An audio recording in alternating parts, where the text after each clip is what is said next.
నమస్కారాలు సార్. వీళ్ళంతా అయితే ఈ ట్రస్ట్ సభ్యులు అనమాట. అంటే నేను ఇంతవరకు అయితే సభ్యులుగానే భావించుకున్నా.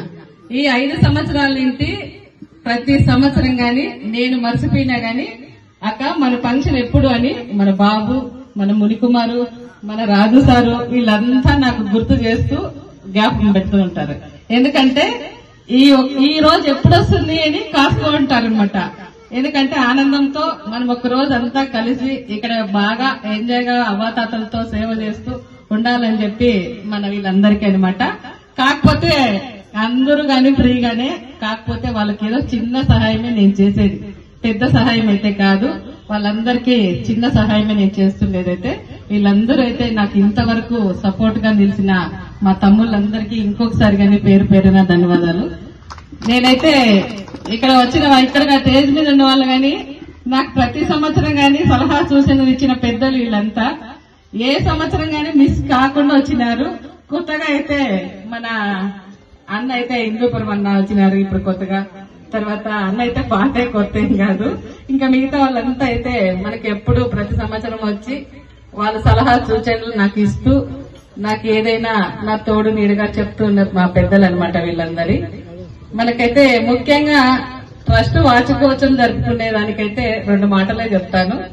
తర్వాత అయితే మనకి ఇక్కడ వచ్చిన వాళ్ళందరూ పెద్దలు గాని కొన్ని మాటలు మీకు తెలుసు, మీరు తెలియజేస్తే నేను ఇంకా తెలుసుకుందాం అనుకున్నాను.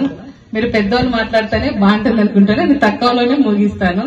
ఎందుకంటే ఇక్కడ ఆసరాలు ఇంతవరకు ఉండే నేను ఒకదాన్నే కాదు, ఇంకా 4 గాని ఇక్కడ ఉన్నారు వేదిక మీద. వాళ్ళు గాని కొన్ని మాట్లాడితే మనకు తెలియని గాని తెలుసుకుందాం అనుకుంటున్నాను. ఆసరం పెట్టాలనేది అయితే నాకైతే ఎవ్వరి సలహా సూచనైతే కాదు. నా మనసు పూర్తిగా నేను కవర్ను చూసి ముందుకు వచ్చినానమాట. అది ప్రతి సంవత్సరం గానీ మీ అందరికీ తెలియజేస్తున్నా. నేను ఎలుగు మహిళా సంఘం అధ్యక్షులుగా ఉన్నప్పుడు ఒక ఊరికి వెళ్ళానని చెప్పినాను. ఆ ఊరిలో అయితే చాలా ఘోరంగా ఉన్నది పరిస్థితి. అప్పుడు చూసినప్పుడు నాకెందుకో బాధ అనిపించింది. ఎన్ని రోజులు బతికినా ఒక రోజు చనిపోతామనేది అందరికీ తెలుసు. ఎన్ని రోజులు బతికినా ఒక మనిషికి ఏ సాయం చేసినామనేది అవి మర్చిపోవచ్చునేమో. ఒక పూట అన్నం పెడితే ఆ తల్లి ఎప్పుడు మర్చిపోదు, బిడ్డ గాని తల్లి గాని ఎవరైనా ఫ్రెండ్ గాని. నాకెందుకో అవ్వగారికి అక్కడ చూస్తే అన్నం లేక ఇబ్బంది పడుతున్నారు. వాళ్ళకైతే ఒక ఆసరం పెట్టాలా అనేది నేనైతే ఆ రోజు నింటిగా నిర్ణయం తీసుకున్నా. మా బాబుతో చేపించాలనుకున్నాను, అది నా చేతుల మీద గాని జరిగింది. ఇప్పటికైతే కొనసాగుతూనే ఉన్నాను. కష్టాలు అయితే చాలా వచ్చినాయి, చెప్పుకుంటే చాలా కష్టం టైము కొంచెంలోనే ముగించేద్దాం. ప్రతి సంవత్సరం కష్టాలతోనే ఇప్పటికైతే కొంచెం బాగానే ఉన్నా. ఇంత కష్టం వచ్చినా గానీ మా పిల్లల కోసం, మా అమ్మ నాన్నల కోసం అయితే నేను లైఫ్ లాంగ్ కష్టపడుతూనే ఉండాలనుకున్నా, కష్టపడుతున్నా. వీళ్ళకే కాదు ఇంకెంతమంది ఉన్నా సాగుతాం అనుకుంటున్నాను. నాకైతే వీళ్ళే కాదు, ఇంకా నాకు తోడైతే నా బిడ్డగానే ఉన్నాడు. ఇంకా తర్వాత మా ట్రస్ట్ సభ్యులంతా ఉన్నారు, నా వెనక పెద్దలంతా ఉన్నారు. కాబట్టి నేను అందరి కోసం కష్టపడుతూ అవతాతల కోసం కష్టపడుతున్నాము. నేను మెయిన్ ఇంకా ఒకటి అయితే మీ అందరికి గుర్తు చేసింది, నాకు బాగా సపోర్ట్ అయితే యూట్యూబ్ ఛానల్ అయితే నేను ఎప్పుడు మర్చిపోకూడదు. నాకు తెలిసి నాకు ఈ రోజు ఈ స్థాయికి నేను ఎదిగినానంటే నాకు యూట్యూబ్ ఛానల్ ద్వారాతోనే. నేనైతే ప్రతి ఊరికి ఏ ఊరికి వెళ్ళినా గానీ మా అభిమానులు ఈ రోజు రాలేకపోయినారేమో కానీ, కాకపోతే ఎక్కడున్నా నేనైతే మన అభిమానులే కాబట్టి వాళ్ళని గొప్పగా మర్చిపోకూడదు. ఎక్కడికి వెళ్ళినా గానీ అమ్మ మీరు యూట్యూబ్ ఛానల్ మంజులమ్మ గారు కదా, శ్రావణ్ కదా అని చెప్పి మాకు అక్కడికి వచ్చి పలకరించేటప్పుడు ఎంత ఆనందం అనిపిస్తుందంటే ఆ ఆనందాన్ని అయితే మర్చిపోలేమన్నమాట. ఈ రోజు ఆసరం పెట్టినాక యూట్యూబ్ ఛానల్ ద్వారాతో నేను మొత్తం ఇంత అయినాము, ఎదిగినాము. యూట్యూబ్ ఛానల్లో గానీ మనకి డబ్బులు వస్తున్నాయి, మా చిన్న ఖర్చులు కానీ అవుతున్నాయి అనమాట. ఇంకా ముందుకు ఎదగాలని అయితే కష్టపడుతూను ఇంకా 100 మందికి కానీ సపోర్ట్ చేయాలనుకున్నాం, చేస్తాను. అలాగే ఆసరం వెళ్ళిపోయిందని బాధ అయితే ప్రజలకంతా ఉంది కానీ నాకైతే ఏ బాధ లేదు. ఎందుకంటే నేను చేయగలననే గర్వము ఒకటి ఉంది.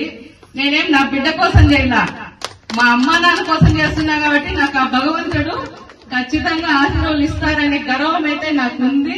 చేస్తాను, ఇంకా మంచిగా అయితే ముందుకెళ్తాను. దాని వరకు అయితే నేను ఎప్పుడు బాధపడను, మా వాళ్ళని కానీ బాధ పెట్టను. అవ్వాలి కానీ చెప్తుంటా, అవ్వా ఇది వెళ్ళిపోయినా ఇప్పుడు ఇంకా మంచిగా జరుగుతుంది. మనకు 7 ఎకరాల్లో ప్లాన్ చేసినాము, తర్వాత బిల్డింగ్లు చేసినాము, ఇదన్నా రేకుల సెట్, అక్కడైతే ఇంకా మంచిగా ఉంటుంది అనుకున్నాను. అవ్వలకు కానీ ఏ బాధ పడద్దు అనేది చెప్తూ ఉంటా ఎప్పుడు.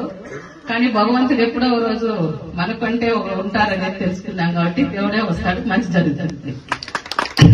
అలాగే మా పిల్లలైతే 13 మందిని చదివిస్తున్నాం కదా, ఆ 13 మంది గాని నా బిడ్డలైతే నాకు బాగా సపోర్టు.